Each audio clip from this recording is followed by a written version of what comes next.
Vous êtes seul? Je suis née après les travaux, alors je ne peux pas dire que je sois d'ici, si c'est ce que vous voulez insinuer. C'est comme ça. Ceux qui n'ont pas connu l'avant, on les a regardés longtemps comme des étrangers. Aujourd'hui, tout cela n'a plus aucune importance. Vous voyez bien, il n'y a plus personne. Presque plus personne. Ici, par exemple, sur le plateau, pour ce que j'en sais, nous sommes 45. Tous les autres n'ont pas survécu. Qu'est-ce qui leur est arrivé? Je ne crois pas que ça arrive. C'est là depuis toujours? Non. Ils n'ont plus éprouvé la nécessité de la vie. C'est pour cette raison que personne ne s'est vraiment inquiété. Personne n'arrivait à croire que c'était une maladie. Les gens devenaient tout à coup parfaitement tristes. On ne pouvait pas imaginer que c'était déjà un symptôme. Les gens n'avaient plus que des mots à la bouche, ceux des êtres chers, sans doute. J'en ai décroché une bonne centaine qui s'étaient pendus aux branches des arbres.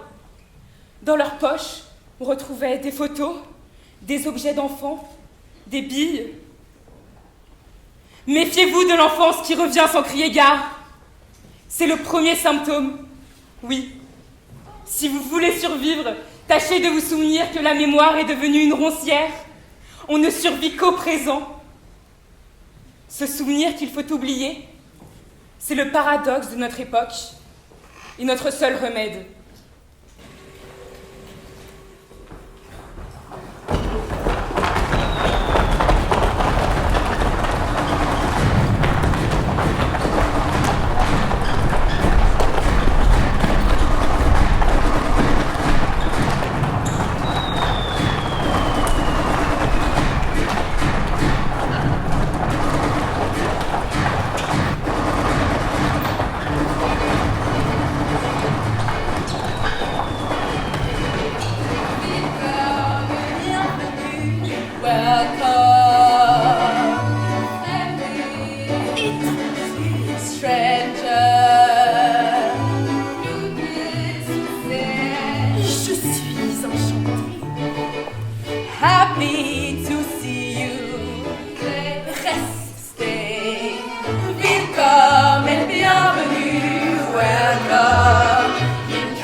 Ladies and gentlemen. Guten Abend. Bonsoir. Good evening. Wie geht's? Comment ça va? How are you? Ich bin euer Konferencier. Je suis votre compère. I am your host.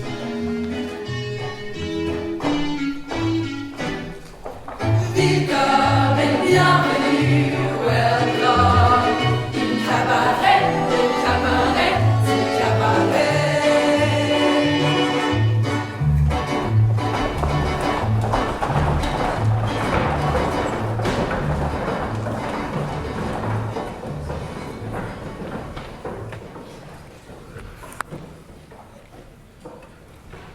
Je suis un homme que vous pourriez appeler Monsieur Première Minute et Demie. Parce que je suis l'homme de la première minute et demie. J'ai un grand faible pour les premières minutes et demie. Celles qui commencent chaque fois que je fais mon entrée quelque part où je suis attendu. Mon apparition suscite un immense espoir. À vrai dire, l'espoir a précédé mon apparition. Les gens sont toujours très excités à l'idée d'entendre quelqu'un qui a quelque chose à leur dire. Dès que j'entre, l'atmosphère s'électrise. J'ai l'air tellement insignifiant qu'aussitôt, par la loi des contraires, je déclenche un regain d'intérêt. Celui dont l'allure est d'une telle banalité ne peut qu'être. Qu'éblouissant! Je scrute l'assistance lentement, doucement. Je savoure chaque regard. Tous sont dans l'expectative suspendue à mes lèvres. Ensuite, avec un petit sourire sous lequel pointe une légère tension, je dis « Bonsoir ». Ma voix ténue déçoit, elle grince comme une scie rouillée. Aucune chaleur, aucun enthousiasme, pas de profondeur non plus. Cependant, l'attente de mes auditeurs ne faiblit pas tout de suite. Ils pensent encore que je vais leur révéler quelque chose. Je m'attarde un peu après mon « bonsoir ». Et j'ajoute avec une pointe d'humour, alors, comment ça va? Là, je laisse le mot en suspens 1 ou 2 secondes et je termine ma phrase. Ensuite, je me présente. Bonsoir, je m'appelle Gaspard. Silence. Et je commencerai par vous dire que... Et je m'arrête là. Au bout d'1 minute et demie, tout le monde a compris que je ne sais rien, que je n'ai rien à dire et que ce n'est pas moi qui sauverai l'humanité. J'ai le dedans comme le dehors. Aucun antagonisme, au contraire. Je suis l'incarnation de l'harmonie la plus parfaite. Je me racle un peu la gorge, je rougis un peu, et je sens le désappointement se propager comme une traînée de poudre. Mais je garde le sourire. La première atteinte à ma dignité ne tarde pas à venir.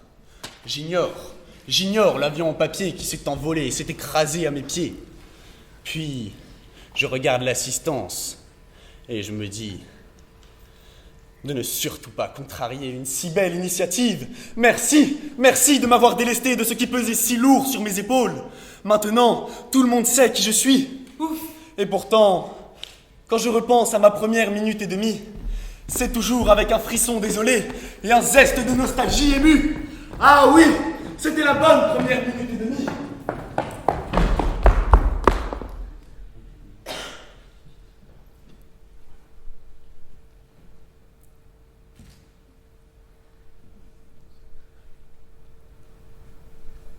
Ma main tremble. Je suis debout devant le miroir. J'applique l'anti-cerne par petites touches avec l'index. Je respire profondément. J'applique le fond de teint avec la petite éponge. Je dessine le contour des yeux. Paupière inférieure, paupière supérieure.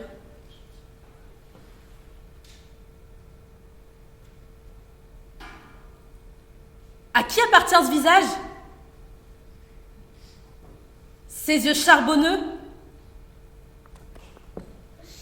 D'où vient cette peur au fond du regard? Ne pas sombrer. Tout ira bien. Le moment où il faudra dire les premiers mots est encore loin, il y a du temps. C'est quoi déjà les premiers mots? Mise en place de la loge. J'installe une table de maquillage et un miroir. J'installe un paravent. J'installe une tête à chapeau. Je dispose de la nourriture. Celle que je prononcerai dans l'obscurité, avant que la lumière ne s'abatte sur mon visage. Prendre le petit pinceau. Dessiner la courbe des sourcils. Voilà, mon visage est prêt. Image arrêtée dans le miroir. Si seulement je pouvais rester ainsi, torse nu dans la lumière. Mais la peur revient comme un cheval au galop. Mettre un peu de gras sur les lèvres. Il ne faut pas que les lèvres soient sèches, jamais sèches. Les lèvres doivent être hydratées pour dire le déluge des mots. Le texte est là, docilement rangé dans ma mémoire. Quand le rideau s'ouvrira, je sauterai à pieds joints dans le vide.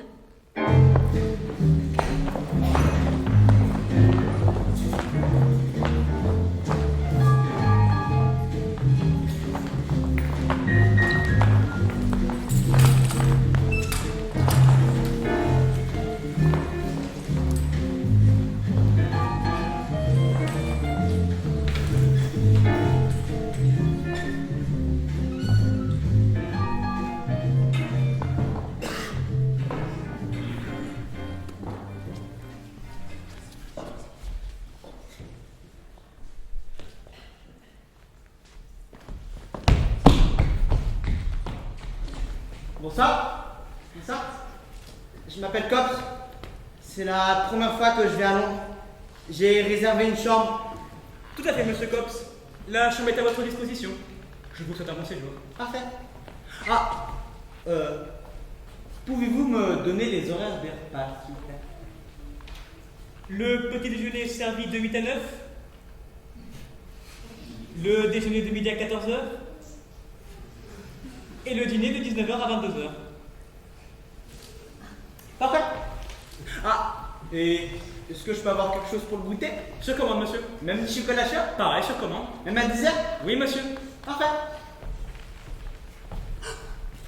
Et on se couche à quelle heure chez vous? À l'heure que vous voulez, monsieur. Vous êtes dans un hôtel. Même à minuit? Oui, monsieur. Même à 1h du matin? Bien sûr, monsieur. Mais on se lève à quelle heure? À l'heure que vous voulez, monsieur. Alors, je peux me lever à 11h si je veux? Oui, monsieur. Mais si je me couche à 9h, je vais me demander pourquoi je traînerai au lit jusqu'à midi. C'est vous qui voyez, monsieur. Et puis, ça me ferait louper le petit déjeuner. Vous pouvez le commander à midi, si vous voulez. Quoi? Je suis pas obligé d'assister au petit déjeuner? Bien sûr que non.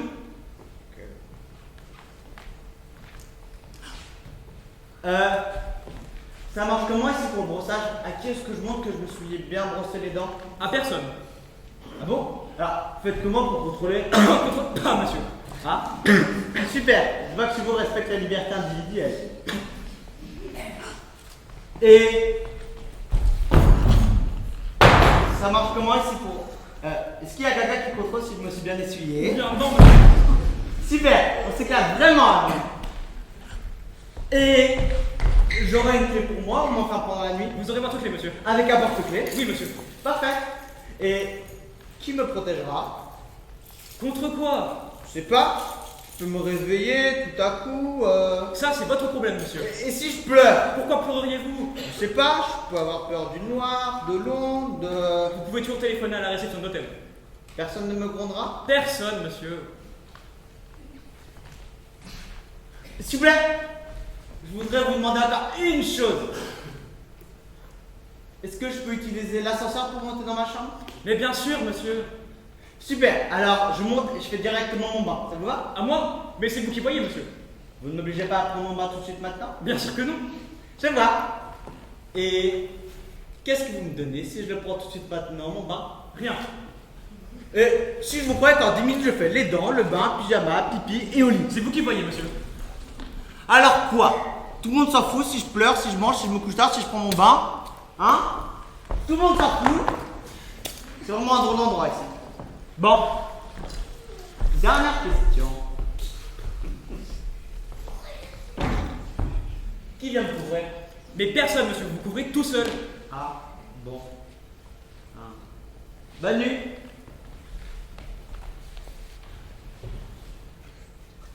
Un bisou. Non, mais ça va pas la tête. Autant vous dire que je suis extrêmement déçu par la vie à Londres. On a fait un voyage fabuleux. Vraiment fabuleux. En premier, on a visité l'Italie. Le temps était superbe. On a pu voir un tas de choses parce qu'on avait des guides géniaux qui se sont surpassés. Ils nous ont emmenés voir des églises. On a vu des églises à Rome, des églises à Florence, des églises à Venise. Je me demande bien où il n'y avait pas d'église. Une église et encore une église avec un clocher, une église avec une tour, une autre avec 2 tours. Il y a de quoi devenir dingue tellement il y en avait des églises. Bon, ça va, on a compris le principe. Ah non, mais c'était parfait. Et partout, on a eu les guides les meilleurs. Vraiment, ils nous ont tout expliqué. En long, en large et en travers. Chaque détail, chaque petite pierre, chaque grain de poussière. Il y a de quoi devenir dingue. Ah, et pour aller d'un endroit à un autre, on a eu les cars les plus modernes avec la climatisation, le chauffage, des sièges super confortables. Et on a roulé. On en a vu des choses, hein. Des paysages, encore des paysages. Et encore des paysages. Là, il y avait une maison toute ronde, là, une maison avec un clocher, là, un champ, là, une forêt, là, un village. Et encore un village. Assez.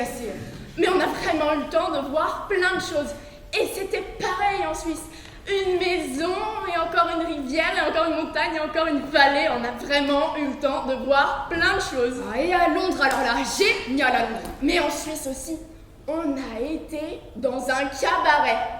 Ah non, en Suisse, c'était les églises. Comme en italien, et le temps super comme en Italie. C'était à Londres. On a fait des achats, des manteaux, des t-shirts, des bottes. C'était super. Ah, et les hôtels avec petit déjeuner complet. Mais ils donnent rien à leur petit déjeuner là-bas. Pas d'œufs, pas de salade.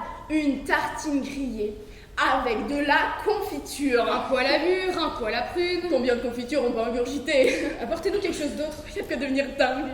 Mais c'était fabuleux, à en perdre la boule. Un vrai cauchemar. Ils nous ont gavé avec tout ce qu'ils ont pu. Sur ce point-là, c'était au-delà de toute espérance. Mais ça, c'est parce qu'on a été chercher les agences de voyage les plus chères. On a été séduits par tout ce qu'ils proposaient. Et vraiment, ils nous ont tout donné. Ça, on en a eu pour notre argent. On a couru comme des fous. On est monté, on est descendu et on est monté. On n'a pas été de regarder. Combien de temps quelqu'un peut regarder et regarder? Et ce cabaret à Londres. Ah non, c'était en France, le cabaret. Et après, ils nous ont emmenés dans un musée. Et après, dans un autre musée. Et encore dans un autre. Bravo, ils nous ont rien épargné. Ils nous ont fait courir comme un troupeau de moutons, il y a pas devenir dingue. Et ensuite, il y avait un lac, dedans une église et dedans un musée. Bon, le contraire. Dans l'église, il y avait un lac, au milieu un musée. Dans le musée, une maison avec une vue superbe. Dedans un cabaret, dedans une vache. Bon, je me souviens plus. Je me souviens seulement que ça flottait et qu'il y avait un lac avec des bateaux. Et aussi un lac sans bateau.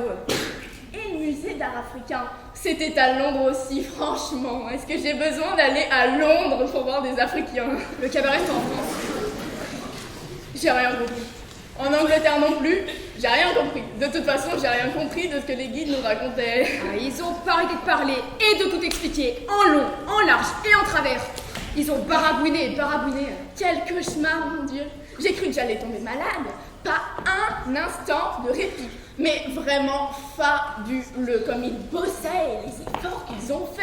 Bon, quoi qu'il en soit, le lac était en Suisse. Dans le lac, il y avait une église avec un clocher. Et je suis sûre que le cabaret était à l'hectare du lac. Le cabaret était à Londres et dans l'église, il y avait un musée d'art africain. À Londres, il n'y avait pas de lac, il y avait du pain grillé à la confiture. À moins que la confiture, c'était en France. Mais le car, on l'a eu à Londres aussi, un car qui nous a emmenés. Fabuleux, le car qui nous a emmenés du cabaret au musée d'art africain. Assez. Faites quoi devenir dingue? Où est-ce que vous voulez encore nous traîner, hein? On n'en peut plus monter, descendre, monter, descendre, profiter et encore profiter. Et en Suisse, on a roulé au-dessus de la terre et en dessous de la terre. À Londres aussi, hein. Au-dessus et en dessous. En France aussi, au-dessus et en dessous. J'avais jamais fait un voyage comme ça de ma vie. Et plus jamais j'en referai un. Jamais.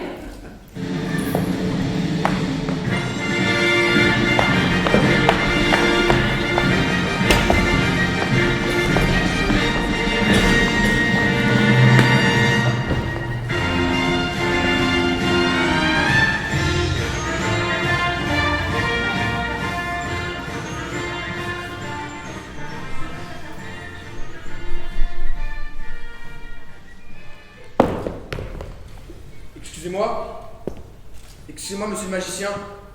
Pourriez-vous m'excuser un instant, monsieur le magicien? Vous ne voyez pas que je suis occupé? Pardon. Excusez-moi, Excusez-moi C'est à quel sujet? Au sujet de ma femme. Pardon? Ma femme.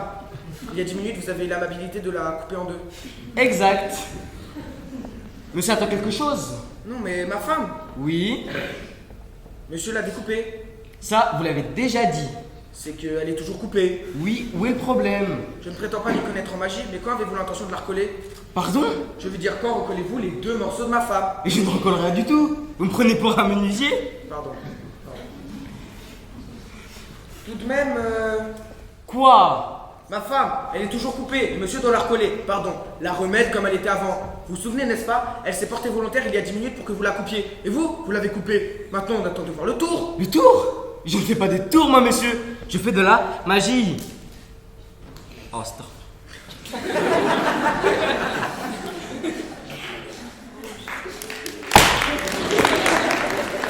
Oui, et ma femme. Quoi, votre femme? Elle est toujours coupée. Comment voulez-vous qu'elle vive en deux morceaux séparés? Pourquoi n'appelez-vous pas une ambulance? Ce que vous me dites est vrai. Il me semble qu'elle a besoin d'un médecin. Hein? Quoi? Mais il doit bien avoir un truc. C'est un tour avec un truc. Arrêtez. Oh, putain. Ne recommencez pas avec vos tours. Écoutez-moi, j'essaie poliment, ce n'est pas pour avoir un emmerdeur sur le dos. Vous allez immédiatement recoller les deux morceaux de ma femme. Premièrement, vous ne me criez pas dessus, parce que si vous m'énervez, je peux vous transformer en lapin. Deuxièmement, en ce qui concerne votre femme, si elle est en deux morceaux séparés, eh bien à l'évidence, elle est morte. Morte. Elle était sur deux, non? Mais vous êtes magicien. Et alors? Si ma femme en deux, ça, moi aussi je peux le faire. Inutile, je l'ai déjà fait.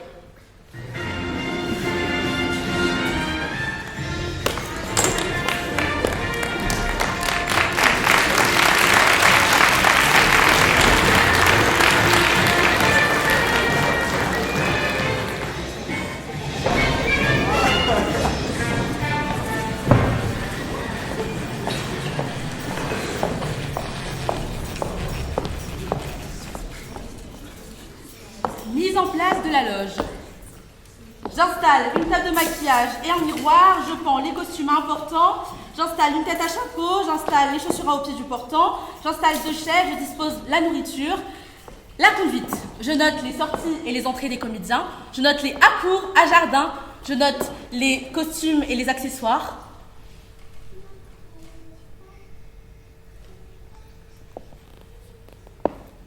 Je voulais être patineuse. Je voulais être danseuse étoile. Je voulais être médecin légiste. Je voulais être fleuriste. Je voulais être agent secret. Je voulais être critique de film. Je voulais être belle. Je voulais être une princesse. Je voulais être une princesse jusqu'au jour où j'ai travaillé dans la mode.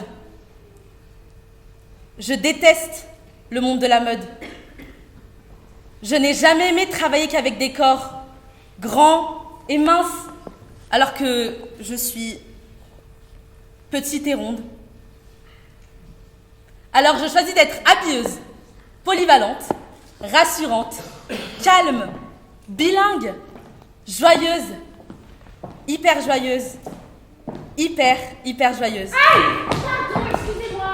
Madame, vous m'avez marché sur le pied. Pardon, excusez-moi, je n'ai pas fait attention. Je suis vraiment désolée. Allez, ça va. Vous avez de la chance que je sois devant le concours, sinon vous m'avez entendu. C'est moi qui vous le dis. Vous avez vraiment beaucoup de chance. Vous êtes une chanceuse. Félicite. Vous de même. Eh bien, afin de sceller notre réconciliation, pourriez-vous, s'il vous plaît, me faire traverser la rue sur votre dos? Volontiers.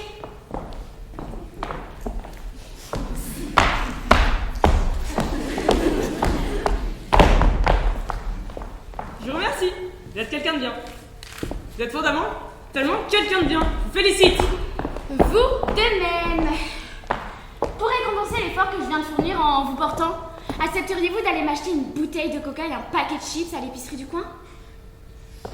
Je l'aurais fait volontiers, mais je n'ai pas de monnaie sur moi. Si vous aviez été un homme, je vous aurais assurément invité à dîner, mais vous n'êtes pas un homme. Dommage.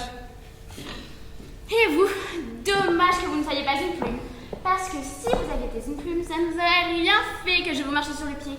Et ensuite, ça aurait été plus simple de vous porter. D'ailleurs, pourriez-vous me faire retraverser la rue? Je n'allais pas du tout dans cette direction. Volontiers.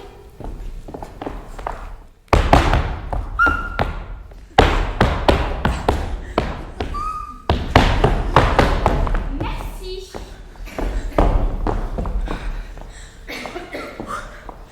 Afin de récompenser mon effort, accepteriez-vous de m'offrir un coca et un paquet de chips? Je l'aurais fait volontiers. Vous n'avez pas de monnaie. Exactement. Si vous aviez été un homme, je vous aurais assurément invité à dîner, mais vous n'êtes pas un homme. Dommage. Et vous? Dommage que vous ne soyez pas une plume. Sur ce, il ne me reste plus qu'à vous souhaiter une bonne santé. J'ai été ravie de faire votre connaissance. Moi de même, et bonne santé à vous aussi.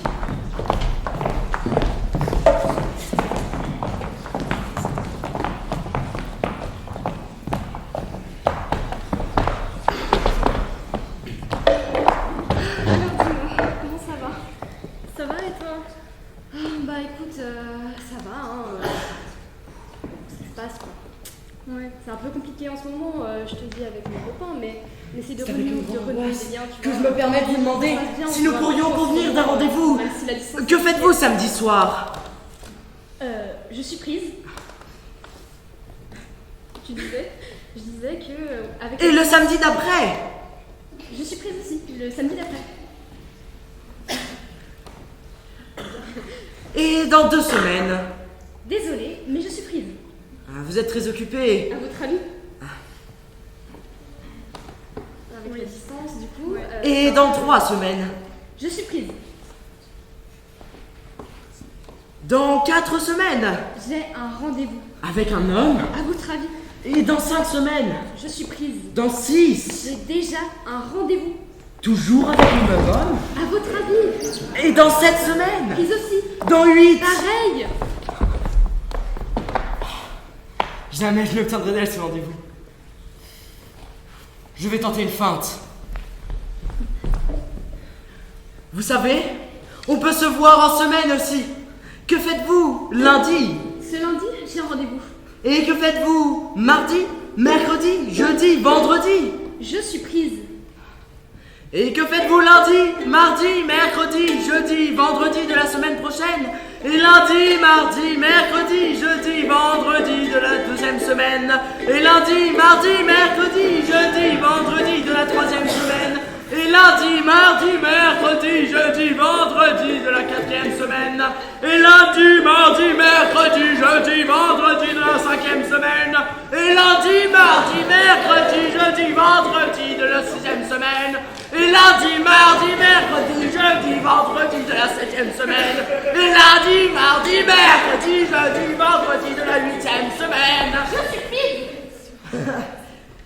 Dites-moi si je me trompe, vous êtes, me semble-t-il, une fille super occupée. Ah, je suis comblé. J'ai tout. La fille, la drague, le cœur qui bat, les jambes qui flanchent, la sueur, la diarrhée, l'échec total et inéluctable. Qu'est-ce qu'un homme peut désirer de plus?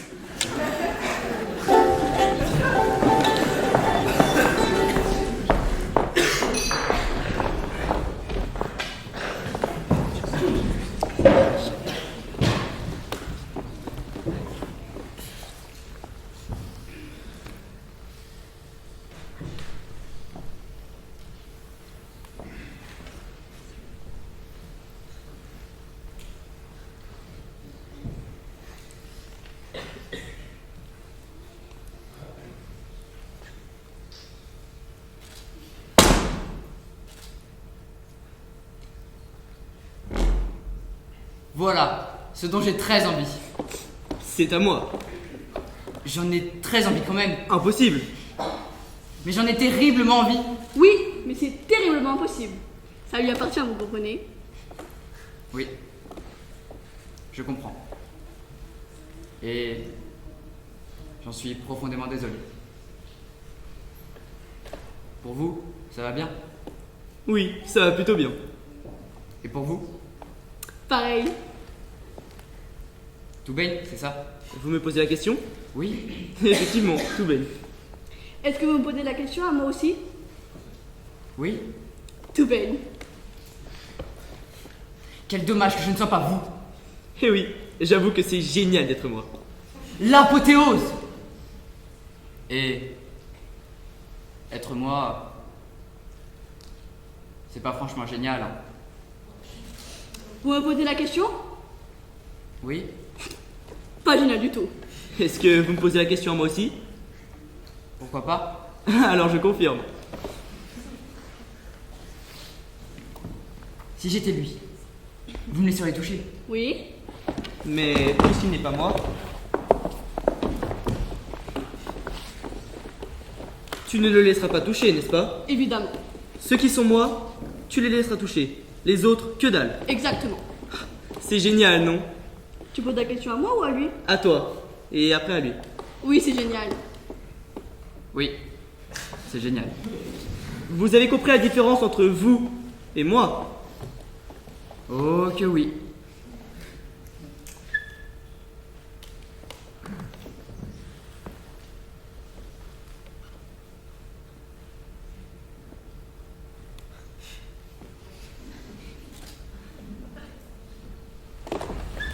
Vous essayez de me rentrer dedans et d'être moi? Oui. Vous n'y arriverez jamais. Car l'on ne peut être que soi-même. Oui. C'est vrai. Quel dommage. Quel? Ça y est, il en a enfin terminé avec son admiration. Je regrette qu'il ne puisse pas rester éternellement béat devant moi. C'est que je dois aussi m'occuper de moi. Et en plus, j'ai des courses à faire. Je suis désolé, je dois fermer la bouche. De toute façon, je ne pouvais pas la garder indéfiniment ouverte, vu que je dois la rouvrir ce soir, pour dîner. Ha! C'est désolant que les autres doivent manger tout le bazar. Si j'avais été vous, je serais resté ici. Ça tombe sous le sens. Effectivement, ça tombe sous le sens. Et c'est ce qui m'attriste au plus haut point. Mais de même, tu m'as moi. C'est vrai, je l'ai elle. Donc pas vraiment de regrets. Eh bien, au revoir. Moi, j'en ai des regrets. Quel dommage. Oui, vraiment. Quel dommage. Et encore une fois. Quel dommage.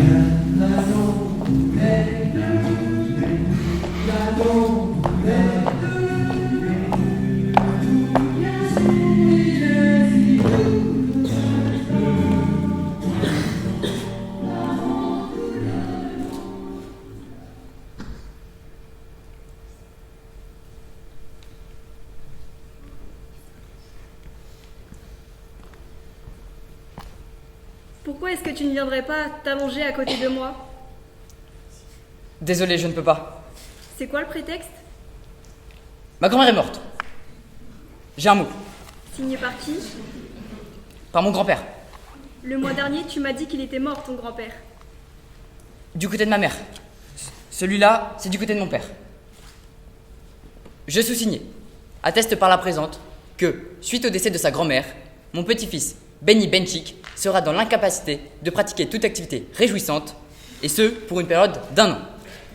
Veuillez agréer, madame, monsieur, l'expression de mes sentiments distingués. Pépé Sadness. Tiens. Tu peux quand même venir t'allonger à côté de moi? On est tout seul et on a caressé dans le noir.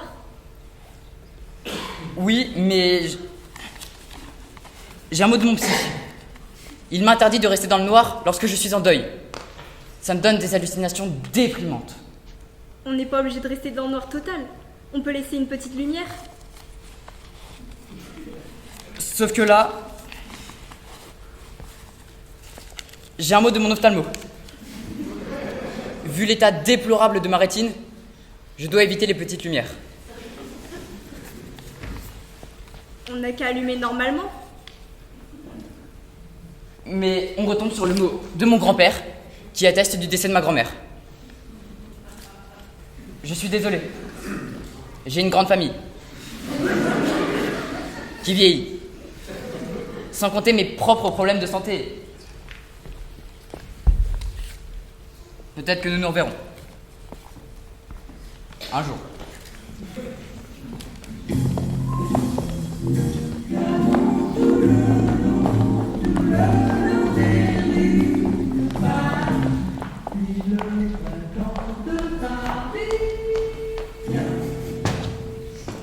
Et au moment où on allait se séparer, il m'a demandé si j'acceptais de le revoir demain.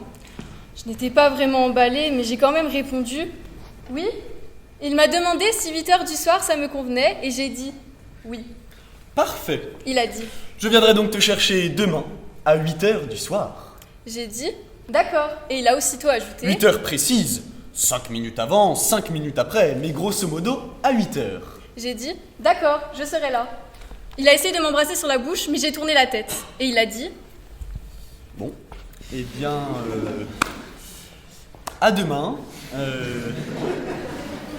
Je viendrai te chercher demain, à 8h du soir. J'ai dit c'est ça, bonne nuit. Et il a dit Tu t'en souviendras de l'heure, n'est-ce pas? Tu n'oublieras pas. Je serai là à 8h. oui, à 8h. 8h précise. 5 minutes avant, 5 minutes après, mais grosso modo, à 8h. Et il a tout de suite ajouté Tu ne voudrais pas le noter au cas où tu oublierais? ah, je n'oublierai pas. Note-le quand même, c'est plus sûr. J'ai pris un bout de papier, j'ai noté À 8h. Il m'a demandé Qu'est-ce que tu as écrit? 8h du soir. Montre. Je lui ai montré, il a regardé. 8h du soir. C'est bien ça. Eh bien, à demain. Je passerai te chercher demain, à 8h du soir. Mais il a continué à fixer le papier et il a dit: Ce serait mieux si tu l'écrivais en toutes lettres. Je l'ai écrit en toutes lettres. Je lui ai montré. Il a dit: Tu n'oublieras pas de regarder le papier, n'est-ce pas? Bon. Eh bien, bonne nuit, à demain. Je passerai te chercher demain, à 8h du soir. Et il est resté debout à me regarder avec dans les yeux la volonté désespérée de me rappeler son 8h du soir. Et tout à coup, il a sorti de sa poche quelques pièces de monnaie. Il a joué avec, il les a laissées tomber, s'est penché pour les ramasser. Et là, il s'est écrié: Quel hasard! 8 pièces de monnaie. Comme c'est bizarre. Tu sais à quoi ça me fait penser? J'ai dit oui, mais il a continué. Ça me fait penser que nous avons rendez-vous demain, tous les deux, à 8h du soir. Il y eut un nouveau silence. Il s'est creusé la tête pour me dire encore quelque chose, mais comme cette fois il n'a rien trouvé, il a tourné les talons et est parti, désolé.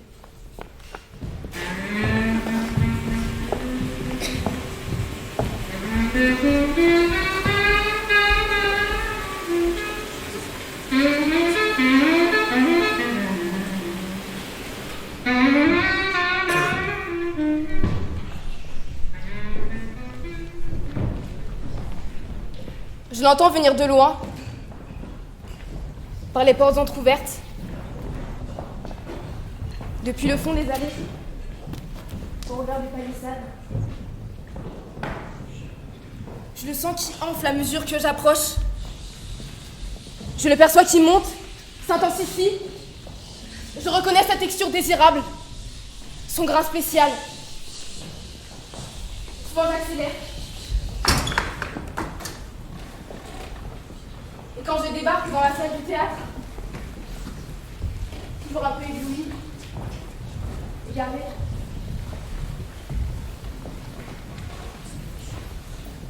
c'est bien lui. Je crois. Il me signale que c'est là. Que je suis arrivée. Et que tout est à venir.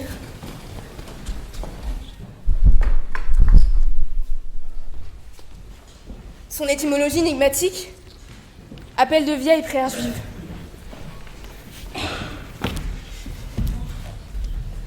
Baruch Abba, signifiant justement béni soit celui qui vient. Or, tout a déjà commencé.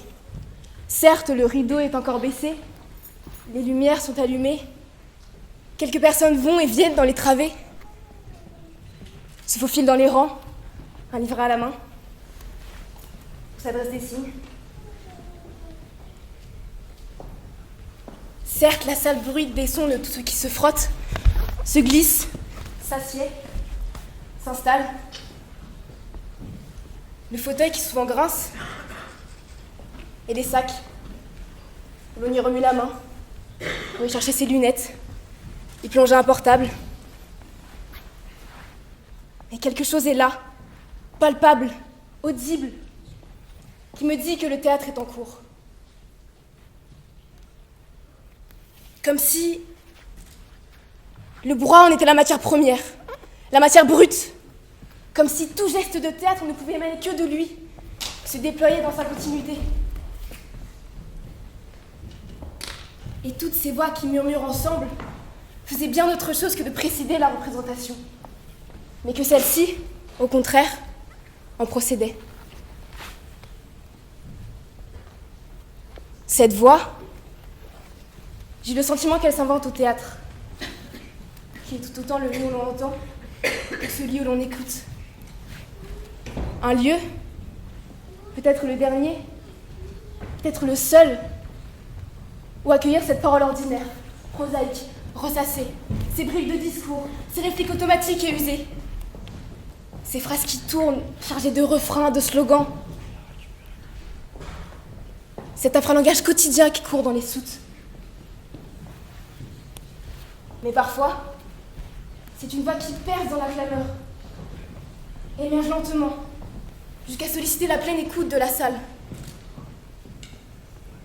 Elle chemine dans le silence, entre en expansion dans l'espace,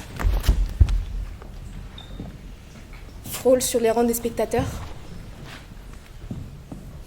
frôle les murs, les colonnes et les balcons. Elle circule dans l'obscurité. Et si elle est si juste, c'est qu'elle est désajustée, décentrée, désaxée.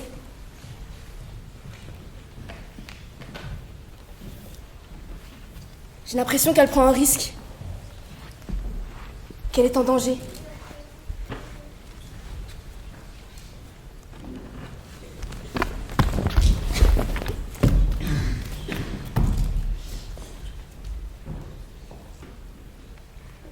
Je ne sais rien d'elle. Mais l'entendre me rappelle subitement ce qu'est une voix humaine.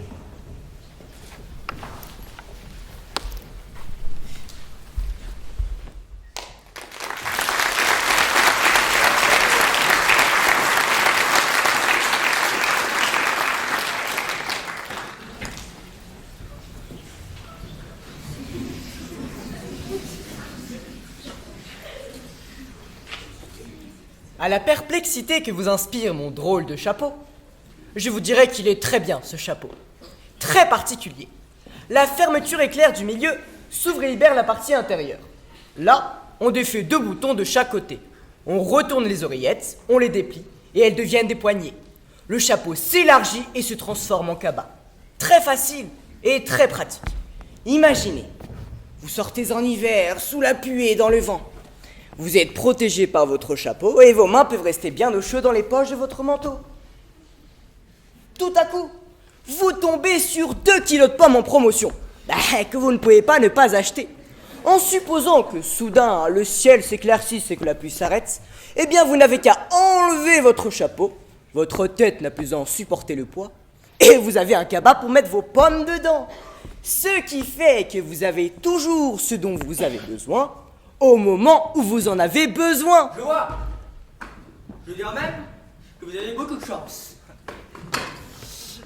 Ce chapeau me semble être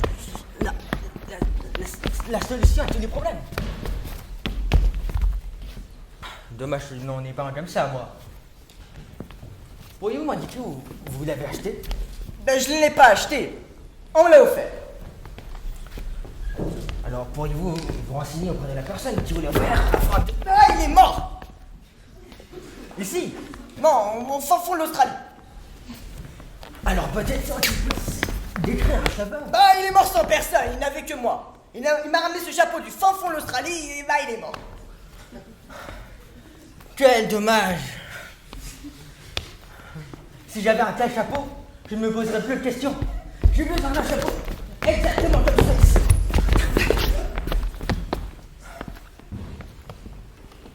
Quel dommage. Il en est fait quelque chose de très particulier. C'est vraiment dommage. Ma vie aurait changé avec ce... À propos, vous appelez ça un chapeau ou un cabas? Je l'appelle Blue, parce qu'il est bleu. Vous êtes heureux, hein? Moi aussi avec Blue, j'aurais été heureux. Je me serais senti comblé. Vous venez de le dire. Besoin d'un chapeau?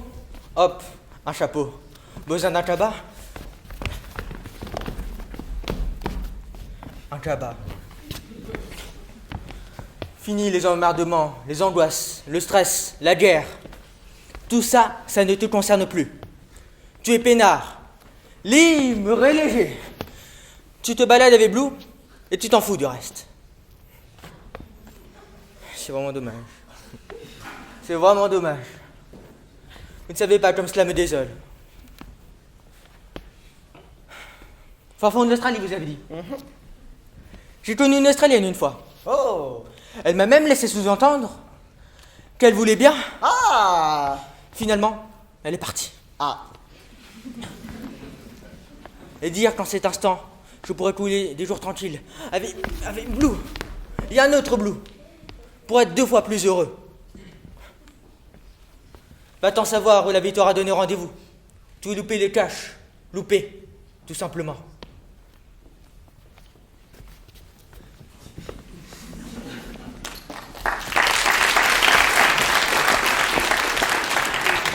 Non, pas ici.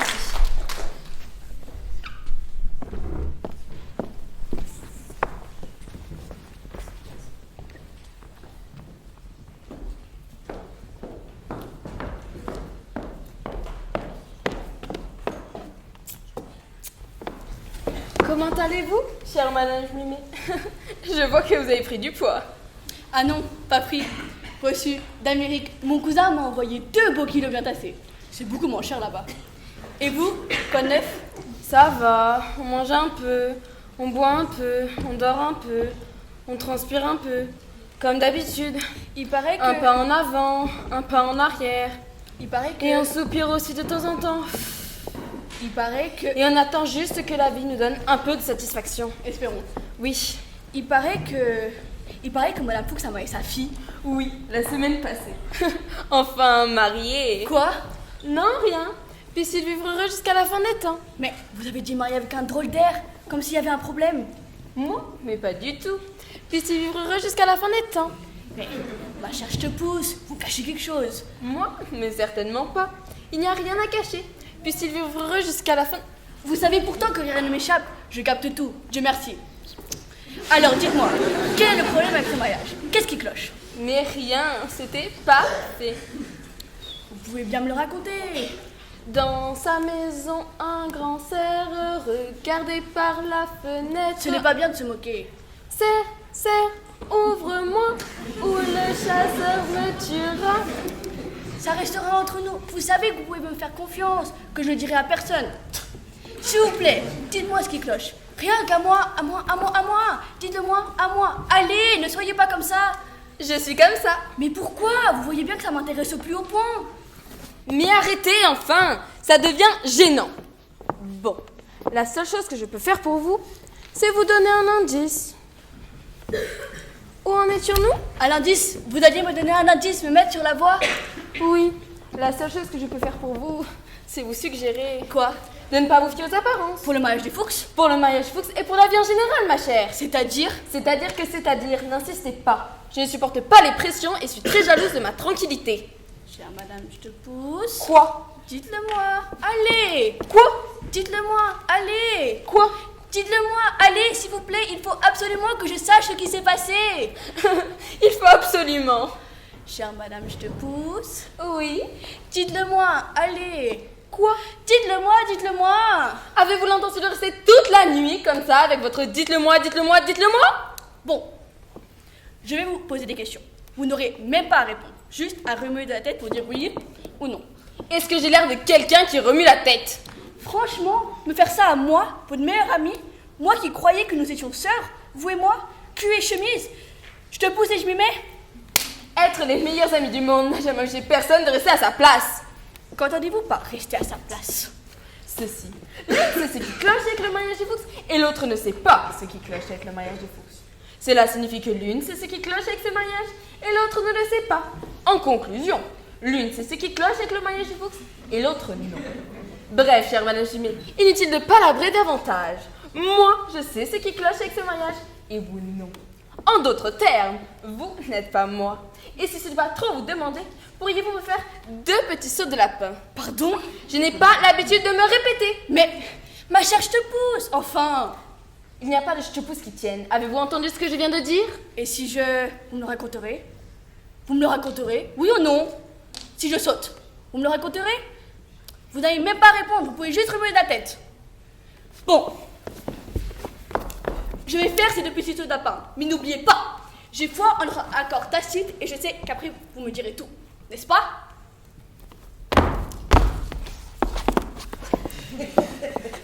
J'ai sauté. Maintenant je vous écoute. J'ai sauté, très cher. Oh, très cher. Moi qui ai justement tout vous raconter à propos du mariage. Mais qu'est-ce que j'en ai à foutre du mariage des Fuchs? Qu'est-ce que j'en ai à foutre des Fuchs? C'est qui les Fuchs? C'est quoi les Fuchs? Eh ben vous savez quoi, madame Chepousse? Allez vous faire fou!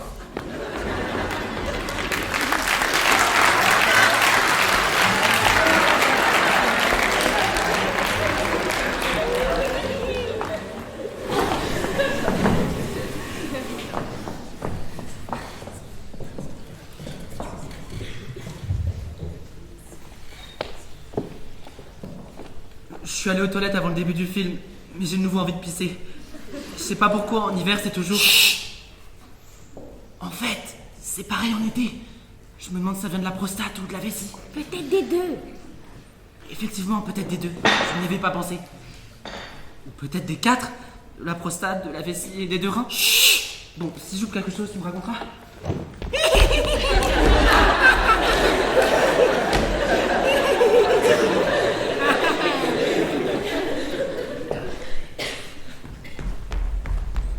Qu'est-ce que j'ai loupé? Oh, une scène géniale. Les héros s'enfuient en moto, en voiture, en bateau, à dos d'éléphant, en train, en avion. Il est quand même arrivé à temps pour le mariage. Ah, c'était drôle, mais drôle. Effectivement, j'ai lu dans une critique que c'était la meilleure scène du film.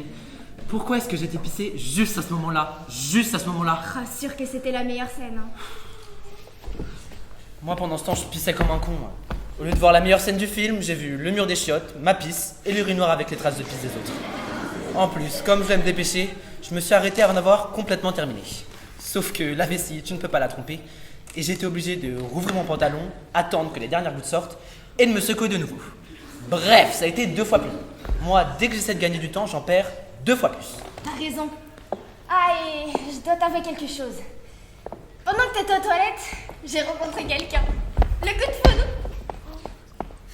Et vous ne connaissez pas? Je m'appelle Constantin. Il s'appelle Constantin et nous avons décidé de construire notre vie ensemble. Je ne comprends pas, vraiment pas. Je suis sorti un instant pour aller pisser Ah et... oui, je l'aime. Il m'aime, nous avons des tas de points communs. Par exemple, il s'intéresse au théâtre de marionnettes. Il a même écrit son doctorat là-dessus. C'est quelqu'un de très intéressant, j'adore discuter avec lui. Certes. Je suis sorti un instant pour aller pisser. Bah oui. J'espère sincèrement qu'on va rester bons amis. Je te souhaite d'être heureux et de guérir de la prostate, la vessie, les 2 reins, plus tout ce que t'as pas mentionné.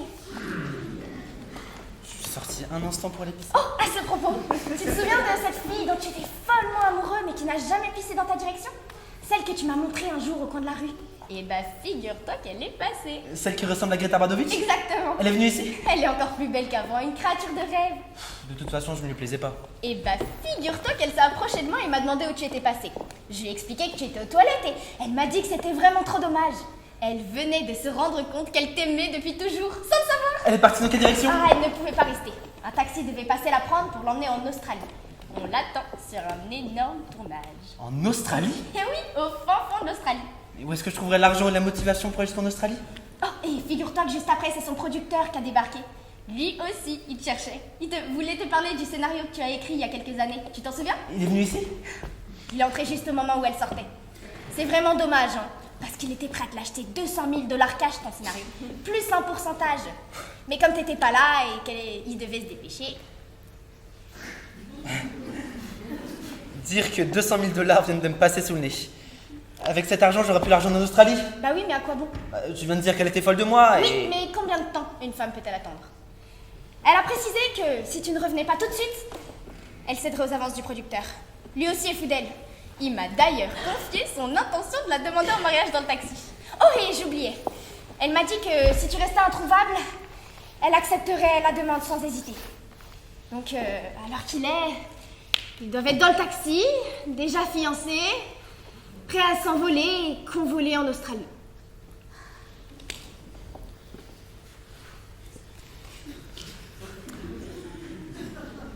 Quelqu'un d'autre est passé? Personne. Depuis que tu es revenu, c'est le calme plat.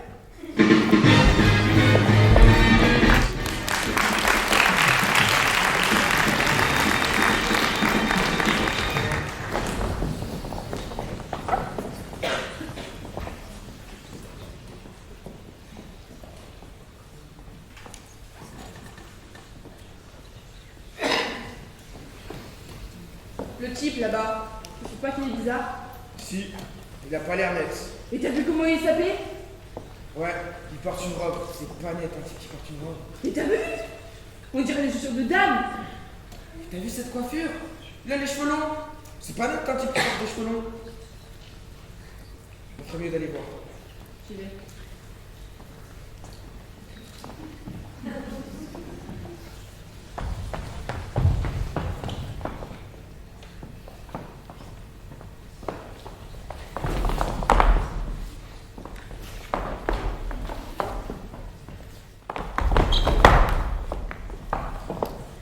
Excusez-moi. Papier, s'il vous plaît.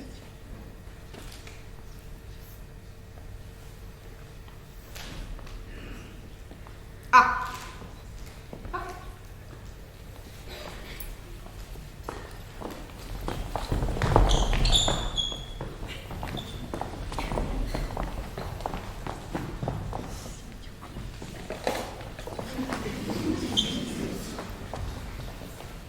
Alors, qu'est-ce qu'il a dit?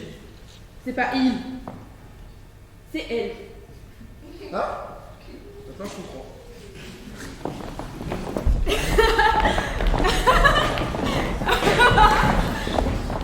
Madame, dites à votre fille d'arrêter de se moquer de la bosse que j'ai sur le front. Mais les enfants doivent rire pour apprendre la joie de vivre. Pas de la bosse des autres.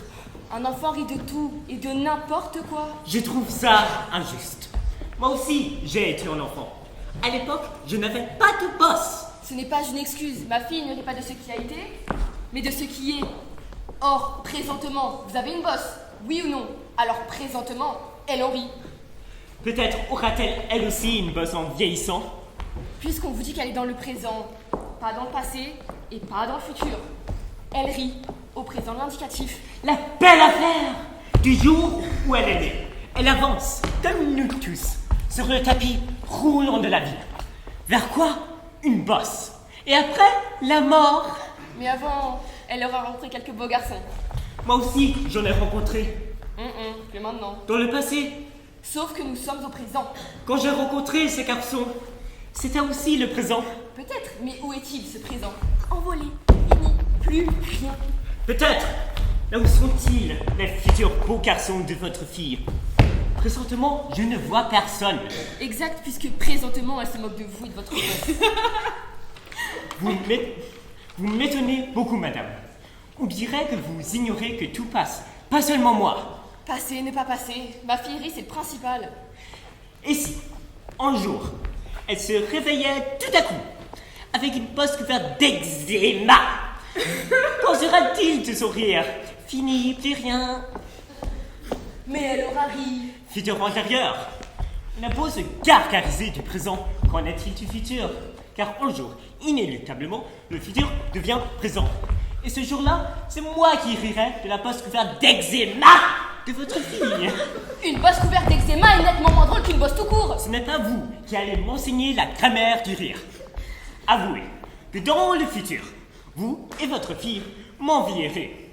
Parce qu'une bosse tout court, c'est beaucoup mieux qu'une bosse couverte d'eczéma.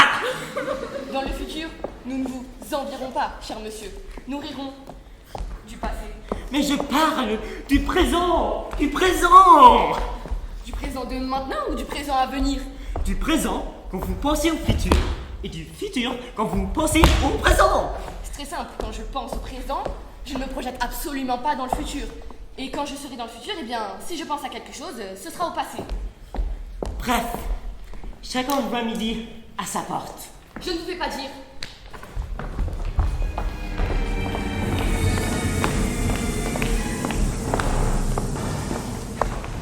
Mon copain, mon père, ma mère, ma famille et mes amis reconnaissent sans hésiter que je me situe bien au-dessus de la mousse.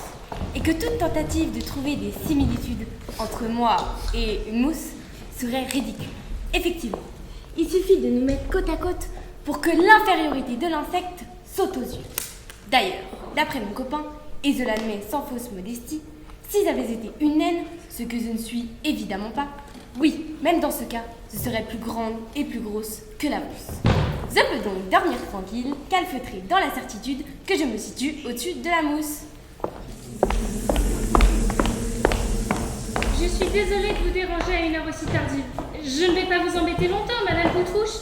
Je suis juste venue clarifier un petit détail concernant mon fils, Eliao Marcus. Vous l'avez comme élève. Ah, vous êtes la mère d'Eliao Marcus. Enchantée. Eliao est un excellent élève. Merci.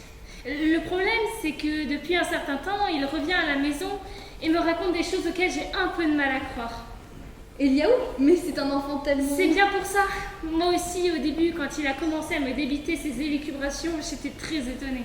Je n'ose même pas vous les répéter, ça va sans doute vous faire rire.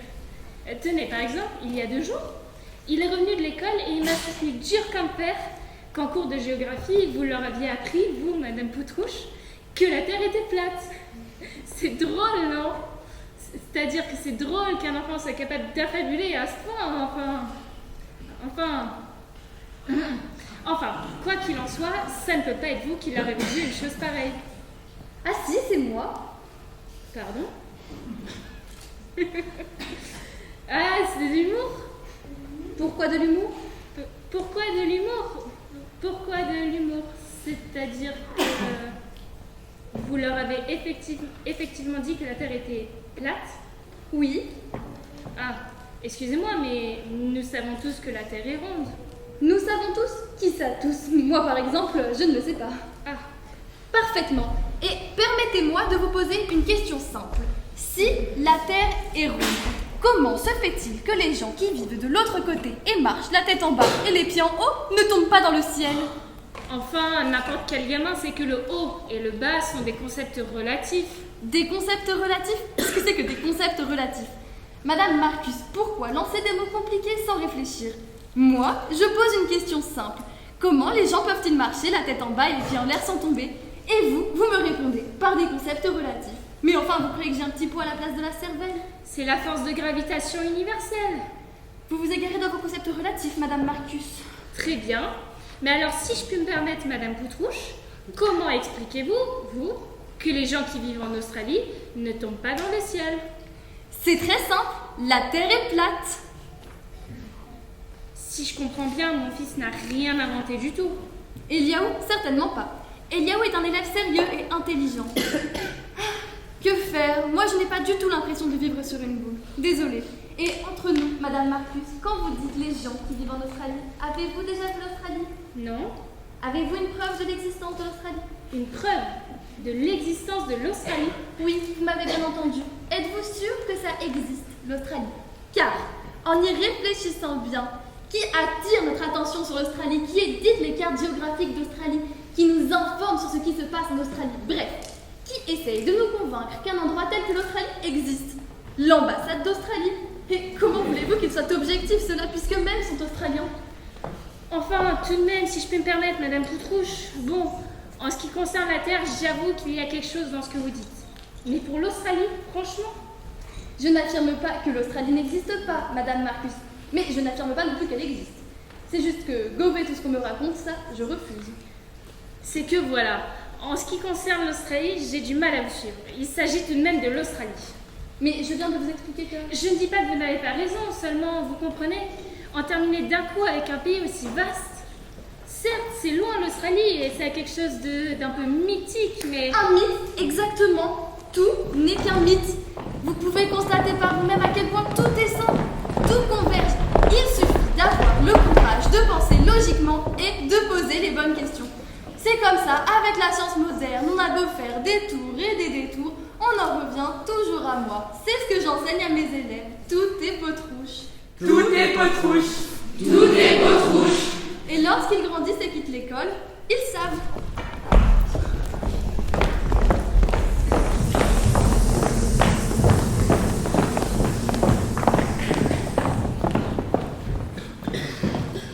Ai-je mentionné le fait que j'arrive d'un seul doigt à écraser n'importe quelle mousse? Et croyez-moi, depuis que je suis née, j'ai eu l'occasion de le prouver à maintes reprises. D'ailleurs, quoi de plus naturel que la satisfaction de tout homme à ne pas être une mousse? Et je me permettrai d'ajouter quelques précisions d'ordre intellectuel, comme cet exemple simple mais révélateur. Je conduis une voiture. Pour moi, c'est un acte quotidien et routinier. La mousse conduit-elle une voiture? Bien sûr, là, elle pourrait alléguer à juste titre qu'elle est simplement trop petite et qu'une fois assise sur le siège, elle n'atteindrait pas le volant.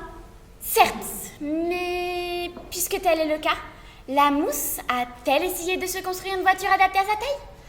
Sait-elle seulement ce qu'est une voiture? A-t-elle un jour cerné le concept de voiture?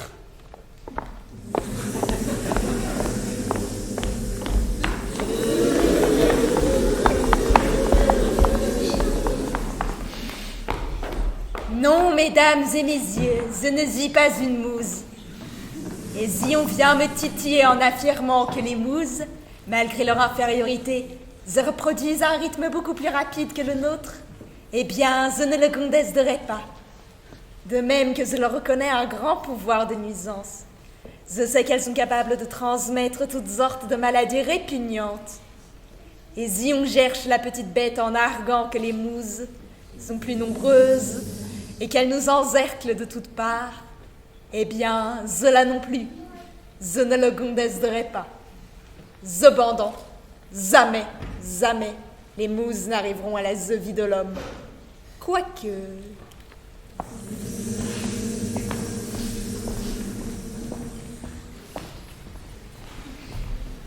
Pas comme ça. Pardon? Pas comme ça. C'est mauvais. Qu'est-ce qui est mauvais? D'être gros. C'est très mauvais d'être gros. Que faire?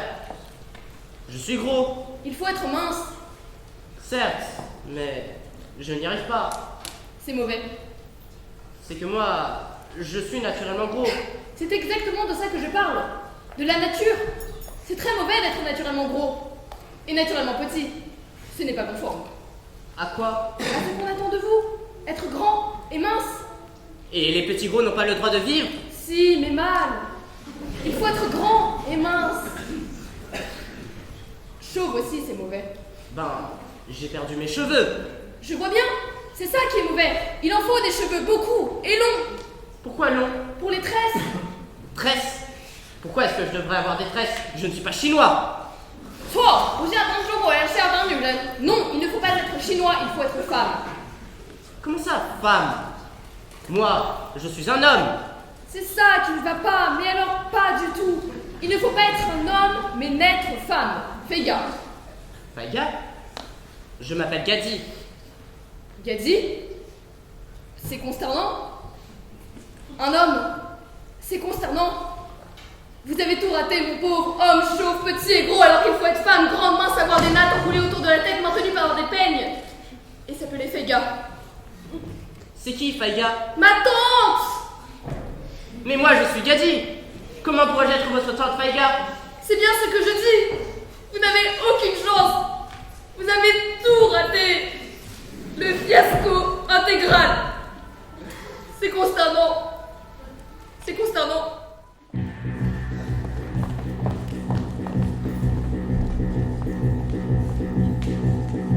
Step into my black car, the blackest car you've ever seen. Tell me that you love me, you're my rock, I'm taking you where you've not been. I'm in my black car, burning up some gasoline.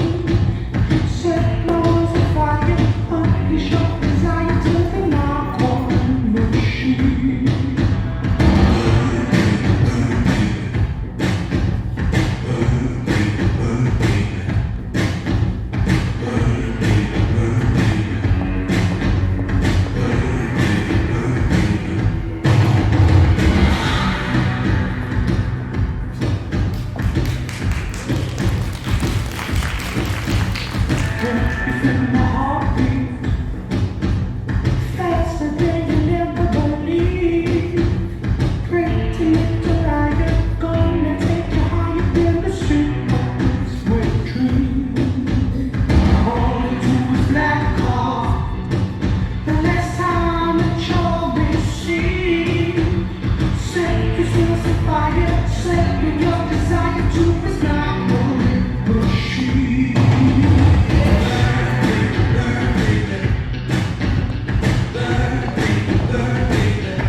Il y a 10 ans, ou peut-être même 15, peu importe, J'ai rencontré quelqu'un dans un bar par hasard. On a parlé de plein de choses. De l'actualité politique, de l'état du monde, des fractures sociales, de notre sentiment d'impuissance face à ça. Et à la fin, il m'a dit cette phrase qui m'a poursuivie très longtemps. Toi, tu es en guerre, mais tu n'as pas encore trouvé ton ennemi. Quand tu le trouveras, tout ira mieux.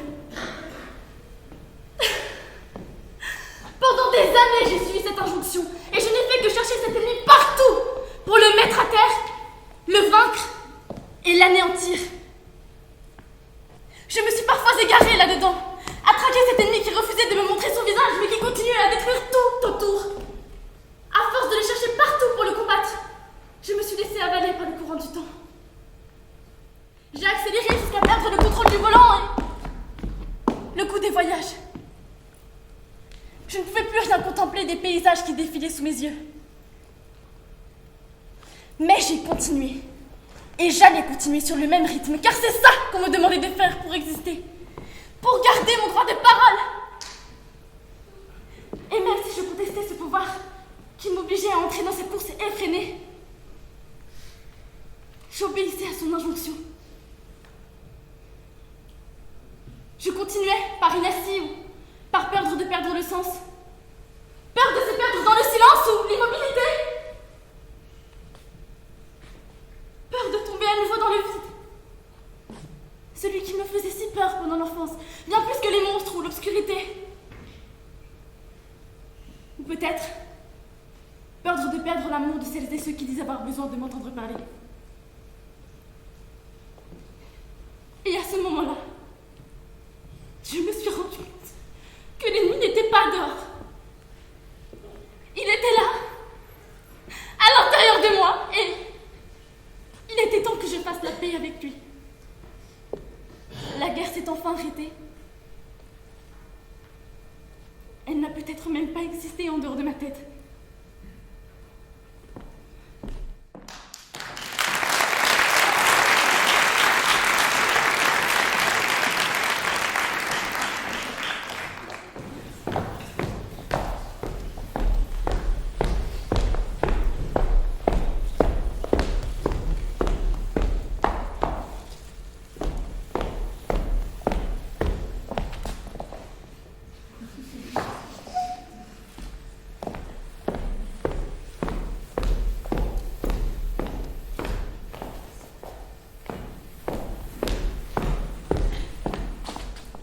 Vous ne pourrez pas aller ailleurs avec votre serpillière à la con.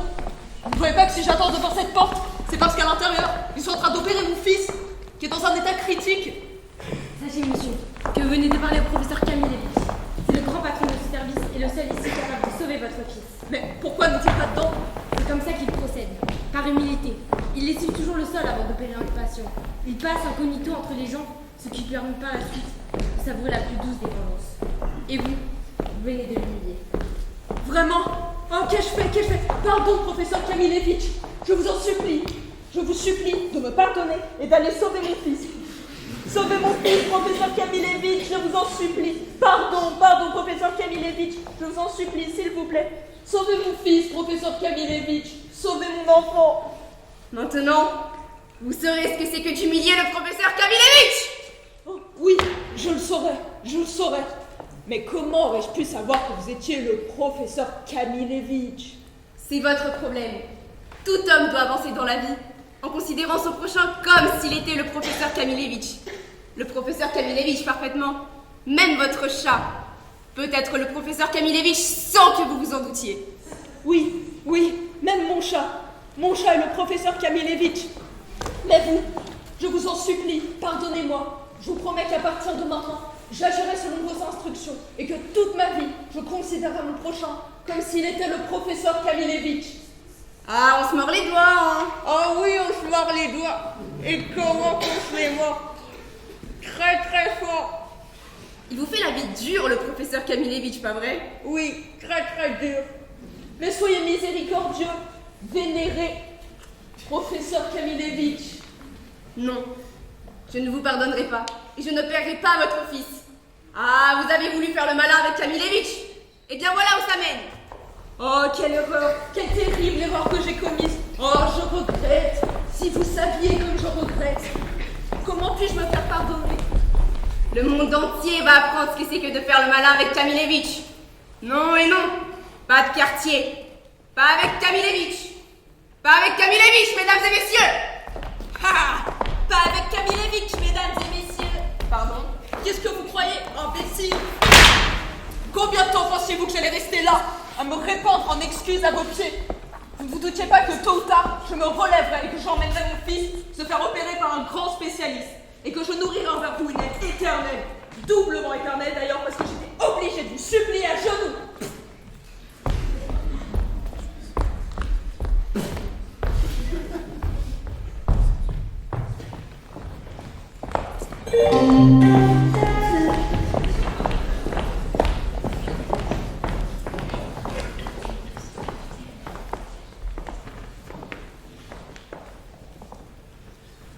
À toi, la belle inconnue que j'ai croisée sur la place.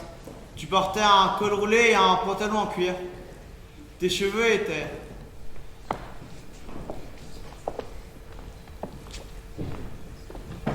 Je suis restée sur le quai et mon mari est monté dans le train. Un instant plus tard, il est apparu à la fenêtre et m'a lancé un long regard triste. Lorsque le train s'est ébranlé, je l'ai vu qui rétrécissait petit à petit.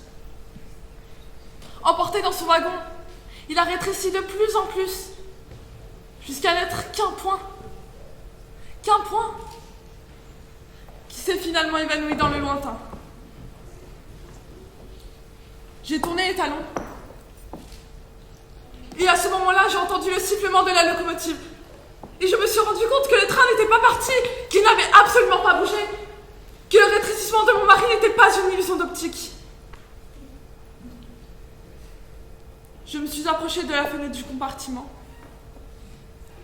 J'ai passé ma tête à l'intérieur. Une femme qui était assise là m'a demandé si par hasard je cherchais le monsieur qui venait de disparaître dans le cendrier mural. En écrasant sa cigarette, elle l'avait vu tout recroquevillé. À cet instant, j'ai compris combien mon mari m'aimait. Lui qui n'avait pas hésité un seul instant à se réduire à néant pour me faire croire que le train s'éloignait. Et ce, afin de m'éviter d'attendre son départ dans le froid mordant du quai. Alors pour respecter sa décision, je suis partie, moi, réchauffée par la tendresse de son amour. Ah, la belle inconnue que j'ai croisée sur la place. Tu portais un col roulé et un pantalon en cuir. Tes cheveux étaient noués en une épaisse tresse qui te donnait l'élégance d'une...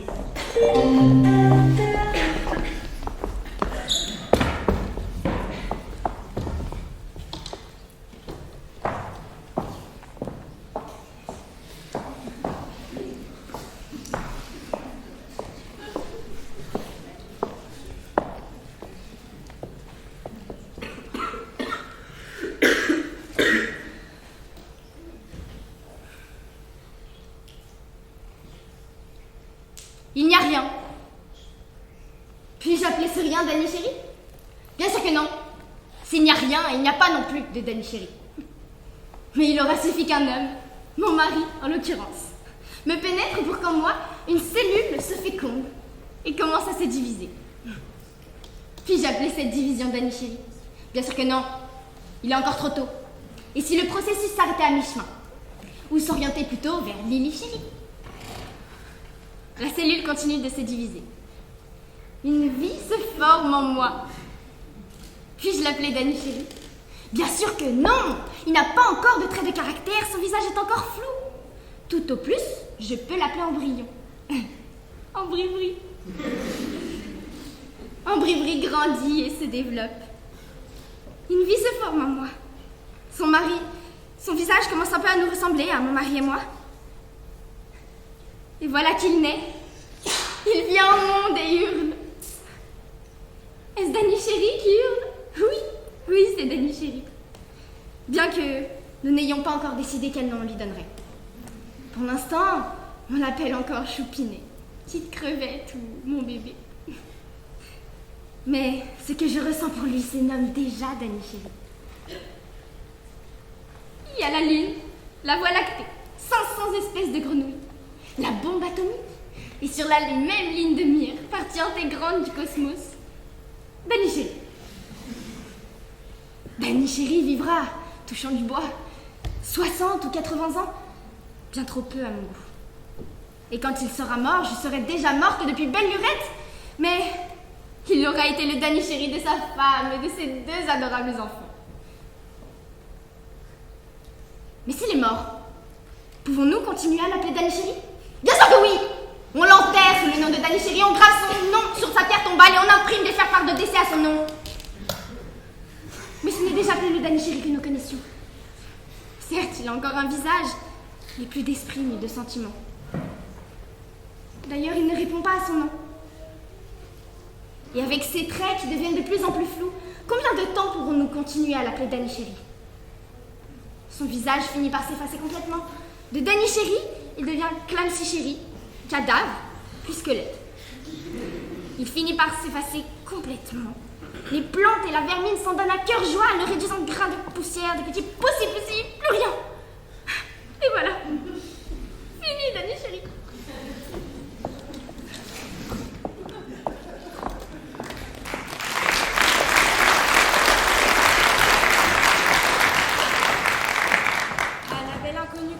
Sur la place. Tu portais un col roulé et un pantalon en cuir. Tes cheveux étaient retenus en une épaisse tresse qui te donnait l'élégance d'une gazelle majestueuse. Tu étais accompagnée d'une petite grosse.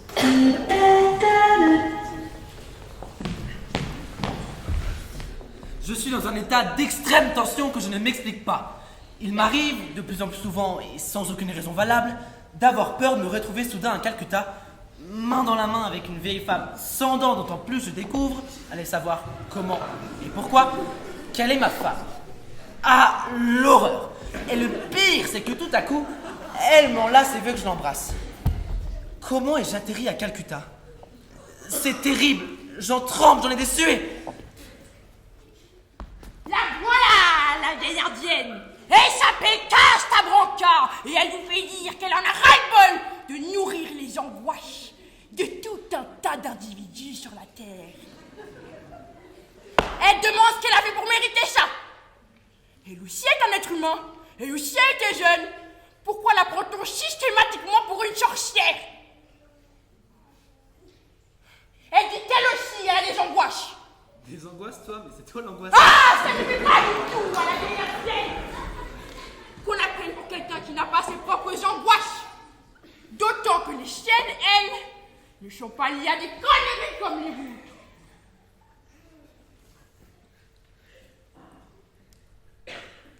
Non. Elle a peur de choses bien réelles, comme les maladies, la solitude. Elle n'arrive pas à dormir correctement la nuit, à cause de son défunt mari et de l'un de ses fils qui a été tué.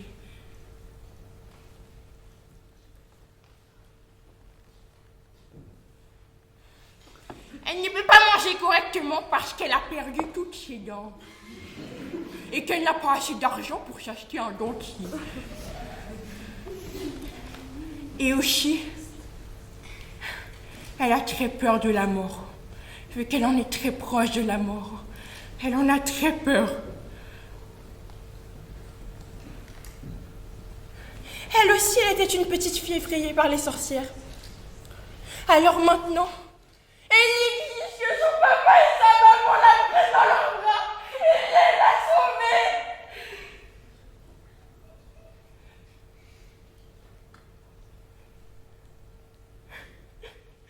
Quoi qu'il en soit, vous l'avez profondément blessée. Et c'est profondément blessée qu'elle s'en retourne à Calcutta, à sa vie de misère et de souffrance, de faim et de solitude, jusqu'à son dernier souffle.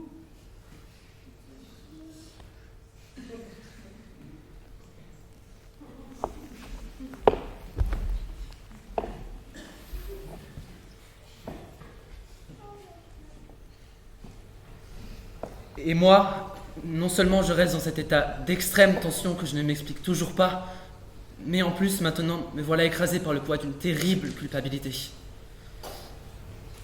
Oui, je me sens coupable envers toutes les vieilles femmes de Calcutta et du monde entier. Celles que je n'ai pas embrassées, pas embrassées, avec qui je ne me suis pas promené, main dans la main.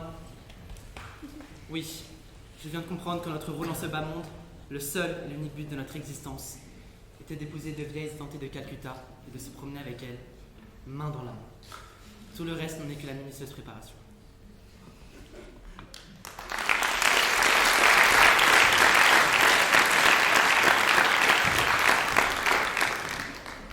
À la belle inconnue que j'ai croisée sur la place, tu portais un col roulé et un pantalon en cuir.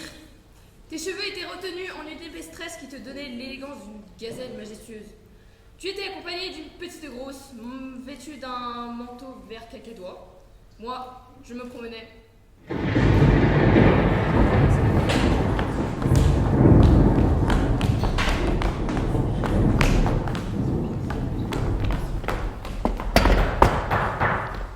Entrez.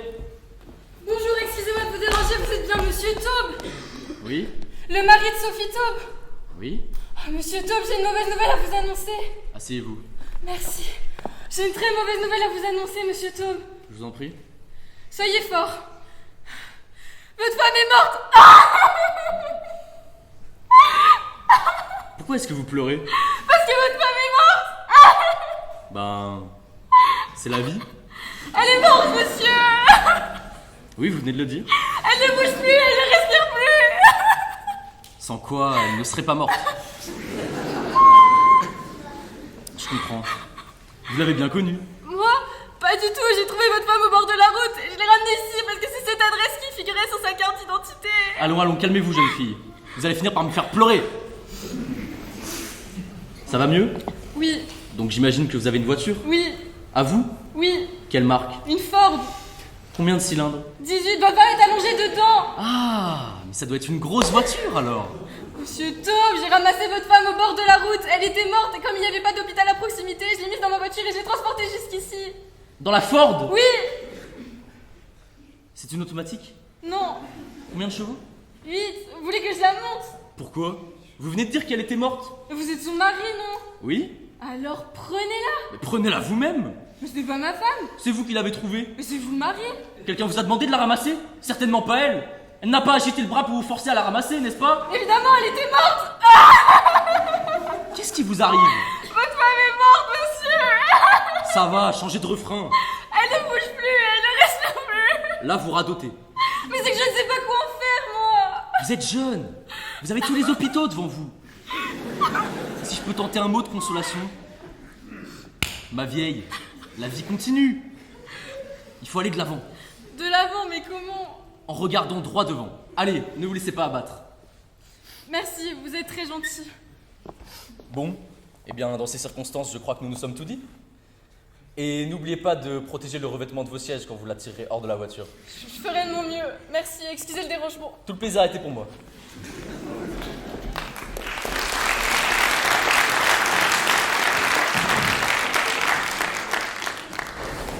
Ah, la belle inconnue que j'ai croisée sur la place. Tu portais un col roulé et un pantalon en cuir. Tes cheveux étaient retenus en une épaisse tresse qui te donnait l'élégance d'une gazelle majestueuse. Tu étais accompagné d'une petite grosse, vêtue d'un manteau vert cacadois. Moi, je me promenais avec deux copains. Je suis l'homme au pantalon en velours côtelé et au gros pull de laine noire. J'avais à la main un livre à la couverture rouge. Je suis tombé éperdument amoureux de toi. Contacte-moi s'il te plaît. Alex, boîte postale 22 422. L'inconnu à Alex, boîte postale 22 422. On s'est effectivement croisés sur la place et je souris. Je précise, je suis la copine, la petite grosse au manteau vert cacadois. Mon amie a souri, elle aussi, mais pas à toi. Elle a souri au grand type qui marchait à ta droite, celui avec la veste bleue et le gros médaillon en or sur la poitrine. Il me semble d'ailleurs qu'ils sortent déjà ensemble. Moi aussi j'ai souri, mais pas à toi, à l'autre, celui qui marchait à ta gauche. Un mec baraqué avec une frange et pas de lunettes. J'en suis tombée éperdument amoureuse. Pourrais-tu lui communiquer mon numéro de téléphone 846 84 01. Merci d'avance, Raviva.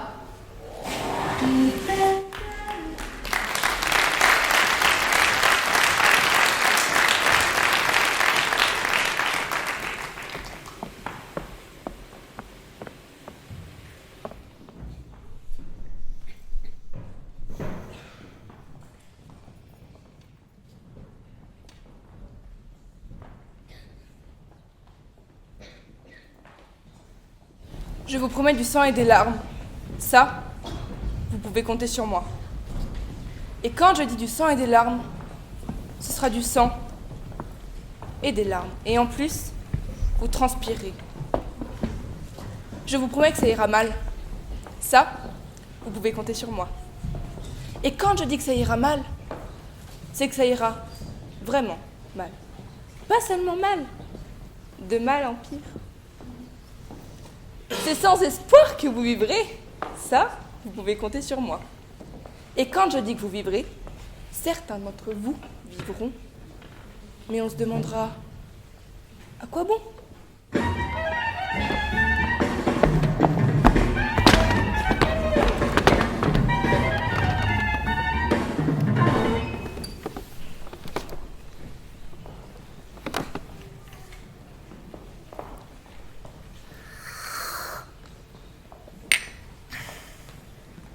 Il est bon, ce café. Mais surtout, ça me donne l'occasion d'occuper mon cerveau. Ça m'aide à détourner mon attention de l'angoisse de vieillir et de mourir. Bon, 1h30 après le café d'après-midi, il y a le dîner. Super! Il va encore m'arriver quelque chose aujourd'hui. J'ai encore quelque chose à attendre, comme le Messie, mais en plus petit. D'un autre côté, 1h30, ça ne passe pas aussi facilement qu'on croit. Ça n'est pas comme un quart d'heure, dont tu peux d'emblée rogner 5 minutes au début et 5 minutes à la fin. Du coup, ne restant que 5 minutes, dont tu peux aussi rogner 2 minutes au début et 3 minutes à la fin. Et le tour est joué. Oui, non. 1h30, on la sent. C'est long. Très long. Évidemment, je l'aurais volontiers consacré à sauver un enfant de l'appartement en flammes, cette heure et demie. Une demi-heure pour le tirer du feu, une demi-heure pour le bazar avec la pompier et la police, et une demi-heure pour se remettre de ses émotions.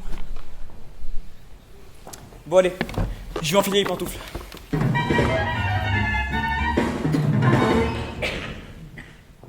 Un nœud. Quelle chance! Je sentais se faufiler l'angoisse de vieillir et de mourir quand tout à coup de me petit Monsieur le nœud, puissiez-vous durer l'éternité, moi mec! J'étais trop lente en défaisant le nœud. L'angoisse de V et M en a profité pour m'assaillir. Voilà, ça y est. Plus de nœud. Maintenant, je dois agir vite. Veillez à ne laisser aucune brèche entre deux actions. Barrer la route à vous savez quoi? Enlever mes chaussures à toute vitesse. Courir pour les mettre dans le couloir. Revenir ici en courant pour enlever mes chaussettes. Défoncer, les mettre dans mes chaussures. Puis, changer d'avis. Revenir ici, ça, poser mes chaussettes. Courir chercher mes chaussures pour les mettre à côté des chaussettes. Rechanger d'avis. Retourner ensuite dans le couloir, poser mes chaussures avec mes chaussettes dedans. Courir récupérer mes chaussettes pour que mes chaussures ne puent pas. Courir remettre mes chaussettes dans mes chaussures pour pouvoir les trouver facilement demain matin.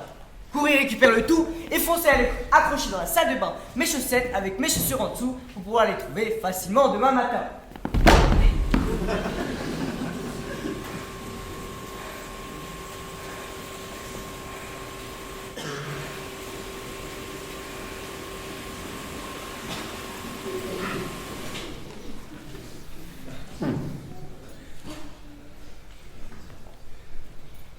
Je sens tout le temps qu'elle me guette. L'angoisse de vieillir et de mourir, elle est là, tapée sur le seuil. Je dois aller encore plus vite.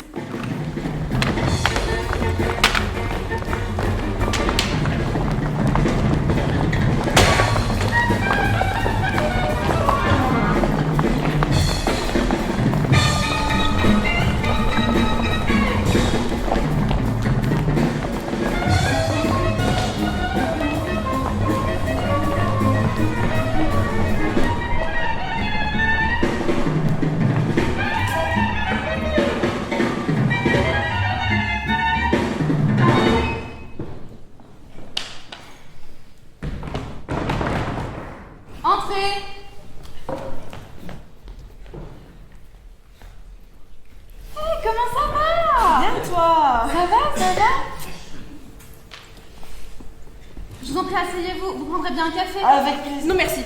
Mais nous venons d'en prendre un. Gerda, j'ai soif. Mais enfin, Chelsea, elle est en deuil. Mais ça fait 5 ans qu'il est mort, son mari. Tais-toi, tu ne sais pas ce que c'est qu'être une veuve de guerre, enfin.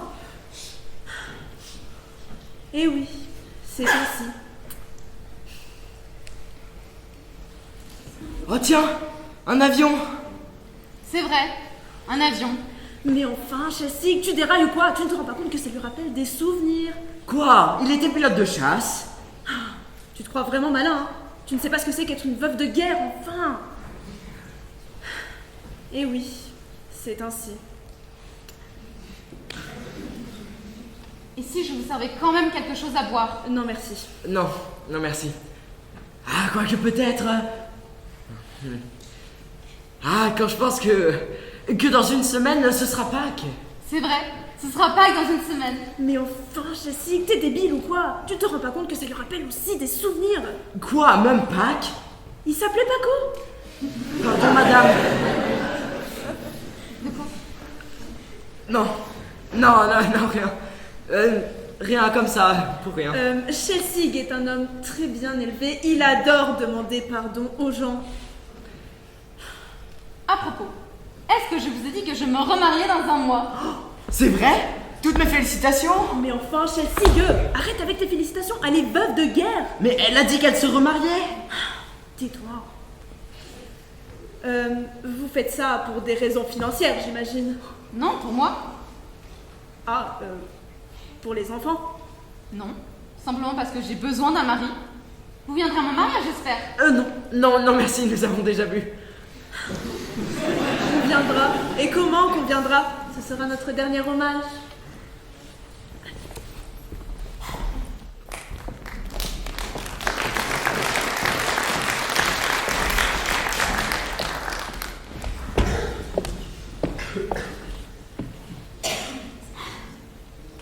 Croyez-moi, ça va s'arranger.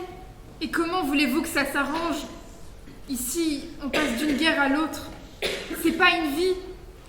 Vous verrez que ça aussi, ça s'arrangera. Une nuit, vous irez vous coucher, et quand vous vous réveillerez, ce sera la paix. Eh oui, la paix. Alors vous, puisque c'est la paix, qu'est-ce que vous faites? Vous vous levez, tranquille, plus la peine d'écouter les infos. Vous allez directement vous brosser les dents. Vous ressortez de la salle de bain. Dans la cuisine, vous trouvez votre mari et votre petit déjeuner. Vous vous installez, tranquille, vous mangez. Votre mari aussi est content de cette paix tant attendue. Il se met à jacasser. Alors vous l'attrapez calmement par les cheveux et vous lui explosez la tête contre la table. Tout ça bien sûr par une douce matinée de printemps. Ensuite, vous partez au boulot en sifflotant un petit air militaire plus du tout d'actualité. Ou alors vous écoutez de la musique. Vous arrivez au bureau et là, pour un changement, c'est un changement. Tous vos collègues vous accueillent avec une expression radieuse sur le visage. Votre adjoint entre dans... Vous avez un adjoint? Non, c'est moi l'adjoint. Peu importe, alors c'est votre patron qui entre. Il vous dit de faire ceci ou cela, mais vous, puisque c'est la paix, et que vous en avez depuis longtemps ras-le-bol de votre patron, vous l'attrapez calmement par les cheveux et vous lui explosez la tête contre le bureau.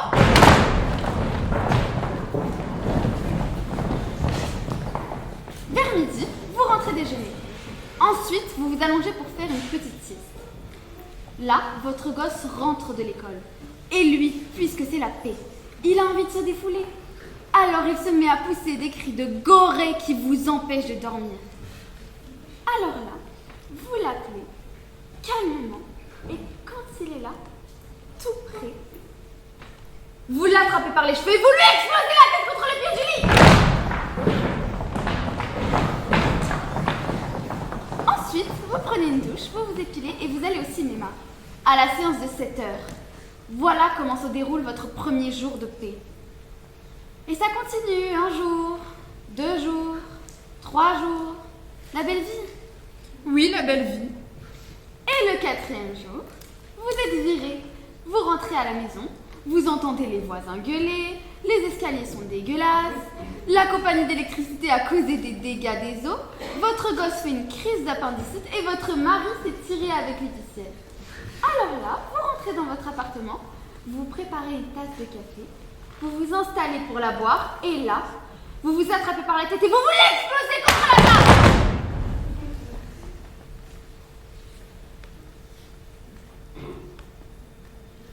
Alors, c'est à ça que ça ressemble, la paix? Et ce n'est qu'un début.